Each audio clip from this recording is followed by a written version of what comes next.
कि वो दोस्तों को शेर सुनाने में रह गए, बीवी फरार हो गई खिड़की से कूदकर। अभी अभी आप उनकी थूक की सुनामी से बड़ी मुश्किल से बचे हैं। आइए दोस्तों, माहौल को संजीदा करते हैं। मैं आधा मिनट आपका इसलिए लूंगा कि डॉक्टर फारूक साहब दुबई से आए हैं, मेरे बहुत अच्छे दोस्त हैं। दुबई के मुशायरे में मैं निजामत में गया तो मुंतजमीन ने कहा कि हमारे पास 3 घंटे का वक्त है। 32 शायर थे, एक शायर के ऊपर करीब 7, 8, 9 मिनट।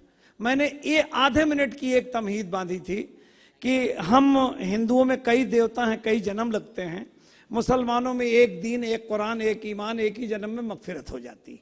मेरा जाती तौर पे ये मानना है, मेरा इशारा मेरे भाई समझेंगे, कि जो शायर अपनी बात 7 शेर या 7 मिनट में नहीं कह सकता, वो 7 जन्म में भी नहीं कह सकता है। तो जोरदार तालियों से आप इस्तकबाल करें। मैं एक ऐसे शायर के हुजूर चल रहा हूं, जैसा मैंने आपसे कहा था कि शायरी उनकी घुट्टी में है। सैफ बाबर साहब तशरीफ ला रहे हैं और जब उसकी नवाजिश होती है ये मौजज़ा तब हो जाता है, अल्फाज महकने लगते हैं, कागज भी अदब हो जाता है। सैफ बाबर साहब। अस्सलाम वालेकुम।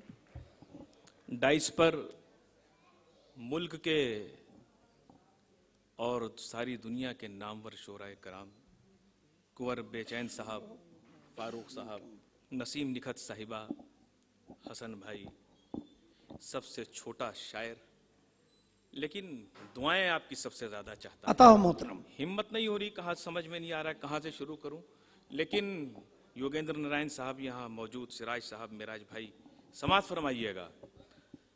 अर्ज ये किया है कि कभी मुंडेर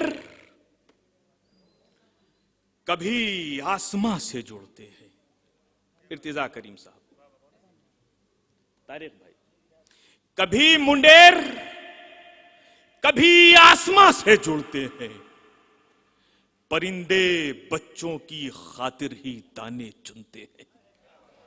बहुत बहुत शुक्रिया। कभी मुंडेर कभी आसमां से जुड़ते हैं, परिंदे बच्चों की खातिर ही दाने चुनते हैं। और थके हो लाख, मगर घर चलाने की खातिर कभी कभी लरसते परों से उड़ते हैं। अच्छा था तो अपनी मोहब्बतों से नवाज दीजिए। बहुत बहुत शुक्रिया। मैं आ जाऊंगा अपनी औकात पर, लेकिन कुछ मैं इस तरह से पढ़ना चाहता हूं जी। मैं अर्ज ये किया है कि ये मेरे 4 मिसरे, एक तस्वीर, इसका किरदार इंटरनेट और अखबारों के हवाले से शायद आप लोगों तक पहुंची हो, जिसमें 2 मासूम बच्चे जाड़े के मौसम में एक बहुत ही झिन्नी सी चादर से लिपटे हुए हैं, उसमें भी आधा धड़ उनका नंगा। तब ये मैंने 4 मिसरे कहे। ये किरदार मैंने अंदाजा लगाना चाहा कि उनका मजहब क्या था।